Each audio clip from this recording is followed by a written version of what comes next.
10. Use the demonic power of words to sow confusion. We rarely think before we talk. It is human nature to say the first thing that comes into our head, and usually what comes first is something about ourselves. We primarily use words to express our own feelings, ideas, and opinions, also to complain and to argue. This is because we are generally self-absorbed. The person who interests us most is our own self. To a certain extent, this is inevitable, and through much of our lives there is nothing much wrong with it. We can function quite well this way. In seduction, however, it limits our potential. You can't seduce without an ability to get outside your own skin and inside another person's, piercing their psychology. The key to seductive language is not the words you utter or your seductive tone of voice. It is a radical shift in perspective and habit. You have to stop saying the first thing that comes to your mind. You have to control the urge to prattle and vent your opinions. The key is to see words as a tool not for communicating true thoughts and feelings, but for confusing, delighting, and intoxicating. The difference between normal language and seductive language is like the difference between noise and music. Noise is a constant in modern life, something irritating we tune out if we can. Our normal language is like noise.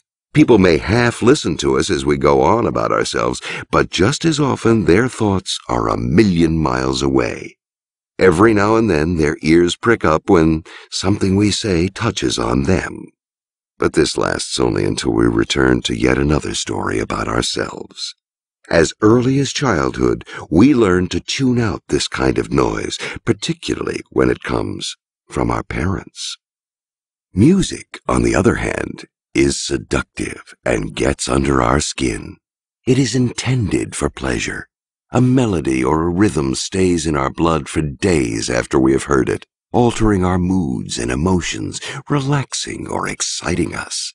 To make music instead of noise, you must say things that please, things that relate to people's lives, that touch their vanity.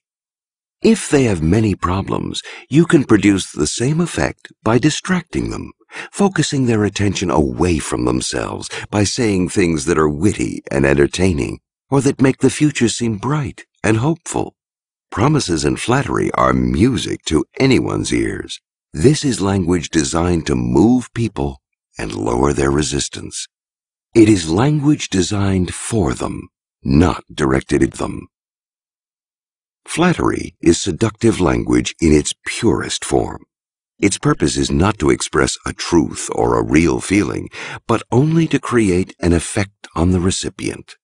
Learn to aim your flattery directly at a person's insecurities. For instance, if a man is a fine actor and feels confident about his professional skills, to flatter him about his acting will have little effect, and may even accomplish the opposite. He could feel that he is above the need to have his ego stroked, and your flattery will seem to say otherwise. But let us say that this actor is an amateur musician or painter. He does this work on his own without professional support or publicity, and he is well aware that others make their living at it. Flattery of his artistic pretensions will go straight to his head and earn you double points. Learn to sniff out the parts of a person's ego that need validation. Make it a surprise, something no one else has thought to flatter before, something you can describe as a talent or positive quality that others have not noticed. Speak with a little tremor, as if your target's charms had overwhelmed you and made you emotional. Flattery can be a kind of verbal foreplay.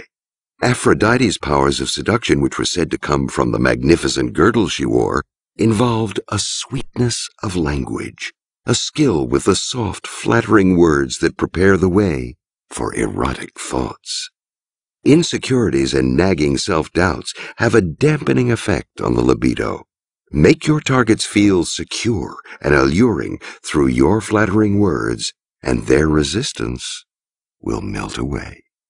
Sometimes the most pleasant thing to hear is the promise of something wonderful. a vague but rosy future that is just around the corner. President Franklin Delano Roosevelt, in his public speeches, talked little about specific programs for dealing with the Depression. Instead, he used rousing rhetoric to paint a picture of America's glorious future. In the various legends of Don Juan, the great seducer would immediately focus women's attention on the future, a fantastic world to which he promised to whisk them off. Tailor your sweet words to your target's particular problems and fantasies. Promise something realizable, something possible, but do not make it too specific. You are inviting them to dream. If they are mired in dull routine, talk of adventure, preferably with you. Don't discuss how it will be accomplished. Speak as if it magically already existed somewhere in the future. Lift people's thoughts into the clouds, and they will relax. Their defenses will come down, and it will be that much easier to maneuver and lead them astray.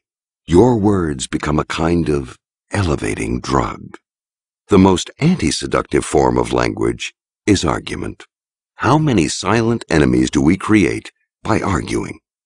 There is a superior way to get people to listen and be persuaded: humor and a light touch. The 19th century English politician Benjamin Disraeli was a master at this game. In Parliament, to fail to reply to an accusation or slanderous comment was a deadly mistake. Silence meant the accuser was right. Yet to respond angrily to get into an argument was to look ugly and defensive. Disraeli used a different tactic. He stayed calm. When the time came to reply to an attack, he would slowly make his way to the speaker's table, pause, and then utter a humorous or sarcastic retort. Everyone would laugh.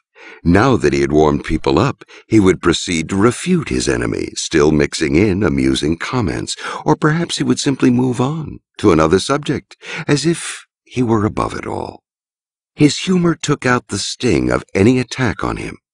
Laughter and applause have a domino effect. Once your listeners have laughed, they are more likely to laugh again. In this light-hearted mood, they are also more apt to listen. A subtle touch and a bit of irony give you room to persuade them, move them to your side, mock your enemies. That is the seductive form. Perhaps you are not trying to whip a crowd into a frenzy. You just want to bring people over to your side. Choose your strategy and words carefully. You might think it is better to reason with people, explain your ideas, but it is hard for an audience to decide whether an argument is reasonable as they listen to you talk. They have to concentrate and listen closely, which requires great effort. People are easily distracted by other stimuli, and if they miss a part of your argument, they will feel confused, intellectually inferior, and vaguely insecure. It is more persuasive to appeal to people's hearts than their heads. Everyone shares emotions, and no one feels inferior to a speaker who stirs up their feelings. The crowd bonds together, everyone contagiously experiencing the same emotions. Use changes of perspective to make your listeners feel what you're saying. Orchestrate your effects. It is more effective to move from one emotion to another than to just hit one note. The emotions you're trying to arouse should be strong ones. Don't speak of friendship and disagreement. Speak of love and hate. And it is crucial to try to feel something of the emotions you're trying to elicit. You will be more believable that way. This shouldn't be difficult. Imagine the reasons for loving or hating before you speak. If necessary, think of something from your past that fills you with rage. Emotions are contagious. It is easier to make someone cry if you are crying yourself. Make your voice an instrument and train it to communicate emotion. Learn to seem sincere. Napoleon studied the greatest actors of his time, and when he was alone, he would practice putting emotion into his voice. The goal of seductive speech is often to create a kind of hypnosis. You are distracting people, lowering their defenses, making them more vulnerable to suggestion. Learn the hypnotist's lessons of repetition and affirmation, key elements in putting a subject to sleep. Repetition involves using the same words over and over, preferably a word with emotional content: taxes, liberals, bigots. The effect is mesmerizing. Ideas can be permanently implanted in people's unconscious simply by being repeated often enough. Affirmation is simply the making of strong, positive statements like the hypnotist's commands. Seductive language should have a kind of boldness which will cover up a multitude of sins. Your audience will be so caught up in your bold language that they won't have time to reflect on whether or not it is true. Never say, "I don't think the other side made a wise decision." Say, "We deserve better," or "They have made a mess of things." Affirmative language is active language, full of verbs, imperatives, and short sentences. Cut out "I believe," "perhaps," "in my opinion." Head straight for the heart. You are learning to speak a different kind of language. Most people employ symbolic language. Their words stand for something real, the feelings, ideas, and beliefs they really have. Or they stand for concrete things in the real world. The origin of the word symbolic lies in a Greek word meaning to bring things together. In this case, a word and something real. As a seducer, you are using the opposite, diabolic language. Your words don't stand for anything real. Their sound and the feelings they evoke are more important than what they are supposed to stand for. The word diabolic ultimately means to separate, to throw things apart. Here, words and reality. The more you make people focus on your sweet-sounding language and on the illusions and fantasies it conjures, the more you diminish their contact with reality. You lead them into the clouds, where it is hard to distinguish truth from untruth, real from unreal. Keep your words vague and ambiguous so people are never quite sure what you mean.